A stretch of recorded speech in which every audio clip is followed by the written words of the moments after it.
Bula and welcome. You're listening to Fem Talk 89 FM, and I'm Lutumailagi here at the Western Division Consultation, where the women leaders will be discussing human security and protection before, during, and after humanitarian emergencies.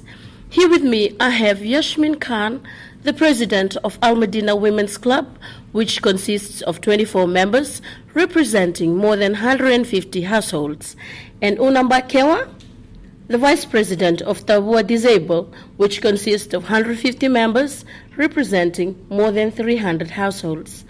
Throughout the consultation, a common issue we've been discussing has been focused mainly on women's personal security, where there is a vast increase of violence against women in the Western Division during and following disasters, putting those most vulnerable ones, especially our disability group, at a greater risk. Yes, Una. So what change do you want to see to ensure that the protection need for our disabilities, this human security priority, is met? Thank you, Tsoko. Changes that I would like to see is that women feel secured in their homes and the community that they are living, as well as if they are protected from discriminations and live without fears. They have to be noticed, or they have to be far out from being bullied, especially sexual harassments. And another thing is that we have noticed that we have to see that the public places are disability friendly, and they are also included in workman opportunity. Thank you. Thank you, Una. Yashmin, you've been focusing mainly on the domestic violence against women, which is quite a vast increase in the country at the moment, or I would say in the Western Division. What change do you want to see to ensure that this protection need is met? Yes, first of all, I think there should be harsher penalties. And because I am a mother, I want the security for my girls and also my sisters. And I think once we have harsher penalties, I think this will come to an end. Thank you, Yashmin. Focusing on disabilities, Una, what do you think? How can that be done? How can this change take place? If all women have the courage to rise up and voice up their concern in their respective communities, as well as evacuation centers, if they can be built to be disability friendly. As we see in many places, the evacuation center is a school. So not only the evacuation center, and also the public places, social welfare officers, we tend to see that many of the public places, they are in upstairs. So it's very hard for the disabled people to go up there. And the last thing is the assessment, or workshop can be done, or awareness can be done to villages and community to encourage people with disability to come out from their comfort zone, or to come out from their hiding place where they are hiding. We have to see that we have to go right down to villages to go to see that. Soko, thank you. Thank you. And regarding domestic violence against women, Yashmin, what can we do? How can this be done? Definitely, Soko. I think there should be more women in the police force, and even they should join the army, and they should be trained to tackle with all these perpetrators. And thank you. You've been focusing mostly on these personal securities regarding domestic violence and disabilities. For this disability group, or this vulnerable group, Una, why do you think this needs to be done? Why do you think this change needs to take place in their respective communities? As we see, women are the backbones in the family, community, and as a nation as a whole. Even though she's been disabled, but she will be the backbones if she can do anything. And another thing, they are the vulnerable people, that they always be deprived from their rights and neglected all the time.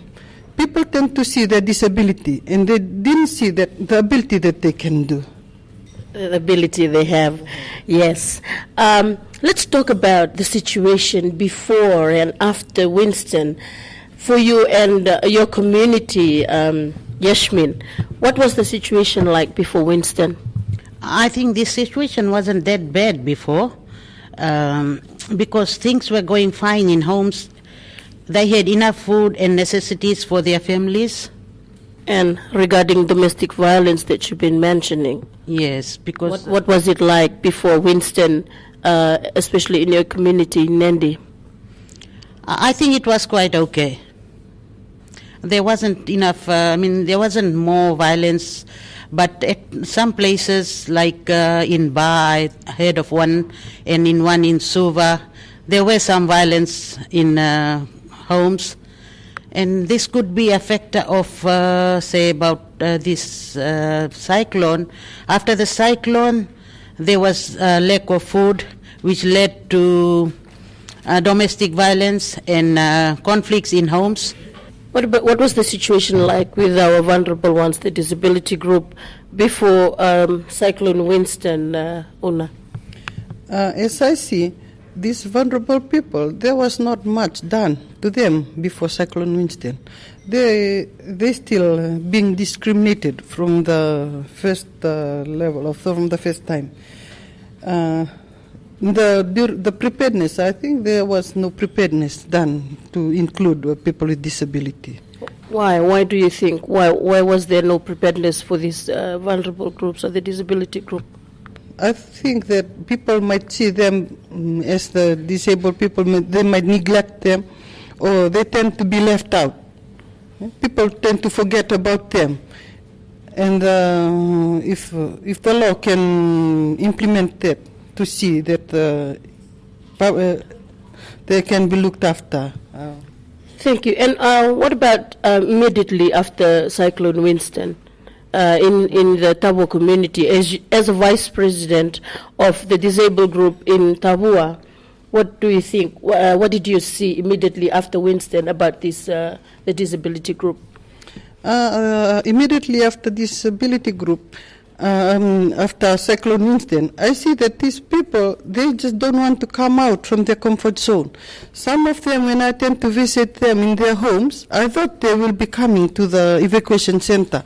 But when I went to the evacuation center to go and look for them, they turn out to be only in their homes. They don't want to come out from their comfort zone. And when I tend to ask them, why you people don't want to go out to the evacuation center, and they said that their home is really, it's good for them because all the things they are there inside their homes, the toilets and everything, it's accessible for them, and it's easy for them to go around only in their homes, even though they have to stack 2 or 3 beddings in order for them to be safe from floods and from the hurricanes. Don't you think that maybe they were neglected, or maybe they were left out straight after the cyclone, like nobody tend to go and see them and to attend to their needs or whatever problems they were facing in their own individual homes? Some of them tend to be neglected, but some of them, they just don't want to come out. They said that their homes is just enough for them. It's good for them. They can't go out to the evacuation center because it was not really friendly for them. It was not comfortable for them. And they are very shy because of the disability they have. They are very shy to come out from their comfort zone. Thank you. And Yashmin, what's going to happen in the next 5 months, looking at the situation at the moment? Yes, even though the food rations were given, I think that's not enough to last for another 1 year or so. So after the cyclone, and people have been using that ration, and now plenty of people have lost their jobs. Say, for example, in Reki, the mill has broken down, and people have lost their jobs. The wives have to do the extra burden on their shoulders to cater for their families. And even in Nadi, I can see some places where they don't have any jobs, and they also, the women there, have to come out of their comfort zones to take up some jobs in which will cater for their families. So I think they've been taking up more responsibilities, which is causing violence in their respective families. What do you think, Yashmin? The women, mostly, they take up all the burden straight after Cyclone Winston because most of the jobs been lost. What do you think? Yes, definitely, Soko. Some of the women, they go out of their way. In some cases, they just go on the streets to get that extra cash to just manage to put food on their table in their families. So what do you think? What's going to happen in the next 5 months? I think they'll have to do harder this time. If the government of the day keeps on helping them, I think they should be able to do much better. They'll have to stop all those going on streets and things, and they'll be able to manage to feed their families. Thank you, Yashmin. So we've talked about what the women want to see. Now, Una, how are the women leading the responses in their communities to address these issues about the disability groups? After this instance, we see women was the first responded. As women, we are the first to go and see how they are and what they've been going through. In terms of preparedness and also now heading to recovery, I think women are still mobilizing, especially with women with disability. We are still concerned about how they'll have to get out from that comfort zone or from the fear that have been facing during the cyclone. Thank you. What about the community in Nadi, Yashmin? As a women leader, I believe you are the president of one of the women club in Nadi. How are women leading the responses in their communities? What have you seen to address this issue? Well, that's what I have said lately, that women have tried to take up their men's job, and they are doing extra. They don't have time to rest. They just try somehow to put food on their tables. Una, with our friends or our disability groups, what do you think, what are the barriers to these women, to these vulnerable women in decision making or being consulted so the solutions are taken into account? Thank you, Soko. From the perspective that I can see, they themselves, some of them, they don't accept the disability they have. So they really need to be counseling, and they really awareness need to be done to them in need for them to change their mindset and their negative thinking. Workshops and awareness is something that I always come up for the people with disability, because I have been to many communities and many villages and see how touching we can see people with disability lives in rural areas. And another barrier is that the feeling of fears, and they're scared. Although they tend to know the problem they have been facing every day, but they feel scared to come out because nobody there has been encouraging them to come out with the problem that they have. And I think that is one of the barriers. They fear about the people. What will they say about them? People tend to pinpoint at them. So that's some of the barriers that I can see, Soko. So do you think has any help or any response been done due to that fear they have? Or did you ever visit these disability groups and see why is it there's a fear in these vulnerable people? Because we're living in this time where we are to live in a friendly environment. What do you think, Una? Why? Although I have been visiting them so many times, but as a volunteer, I don't have any funds to go around because I'm not working. But when I tend to go to them and ask them why they're feeling, they're having this feeling, and they said that they're afraid of people. They're afraid of the leaders, of the people. They might tell them that they are not being wanted. They feel neglected. That's one feeling that always come out of them. They always have all those kind of negative thinking about themselves. I think you've mentioned something about awareness and workshops. So please just elaborate a little bit. What type of workshop, what type of awareness should be done to these vulnerable people? Thank you, Soko. As I have already read in the last budget, 2016 budget, the government has already increased the budget for the people with disability. So I think the government has done its part. It's only the relevant ministries If only the relevant ministries can see or can just come down to the grassroots level to really see what is going with people with disability and what has been their feelings. Some of them has been neglected, and even in some places 2 or 3 people living in the same family having disability. If those people, the relevant ministry, can really come down to the grassroots level or really can visit the homes and see what's really happening.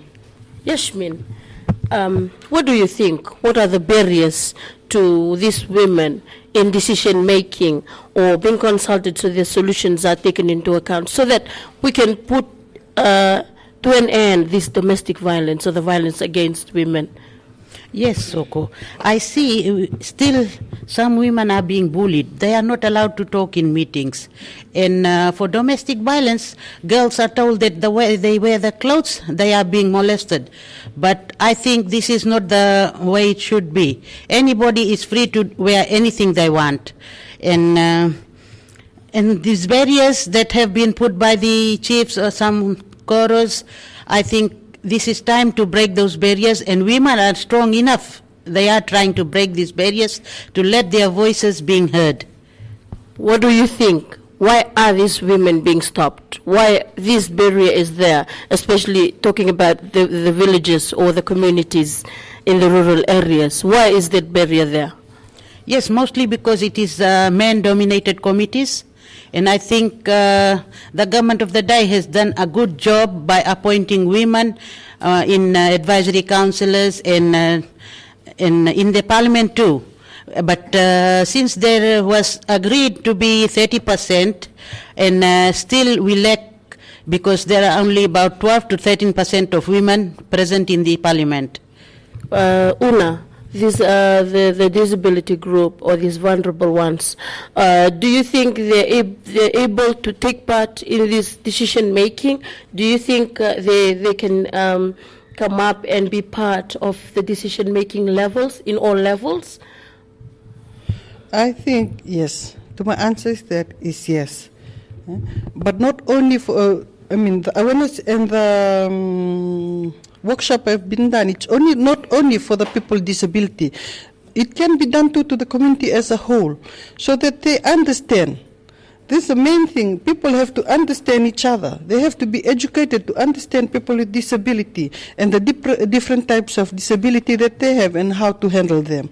Thank you. Thank you, because I think this disability group, they are able to take part in this decision making. For example, I think we had one who was one of the ministers in Parliament. So I think all this disability group, they are capable of taking part or to be part of decision-making levels, Una. Thank you. Lastly, Yashmin, how can we support these women or the women's initiatives to make the change that we really want to see? Yes, Soko. Firstly, I think we need the support of our women. When they try to hook somebody down, they should stop that and try to encourage women to go up, because they'll be doing things for us, not only for themselves. They think of the family, they think of the country, they think of their communities first before they think of themselves. Yes, Una. Lastly, how can we support these women? Women's initiatives to make the change that you've mentioned you really want to see. I think if leaders can work together, we can work in hand. That will be that is how we can support women with disabilities or people with disabilities to come and live in our communities like us. Thank you so much, Una Bakewa and Yashmin Khan, for taking your time to talk on FemTalk 89 FM. I'm Lutumailagi, all putting human security first on FemTalk 89 FM.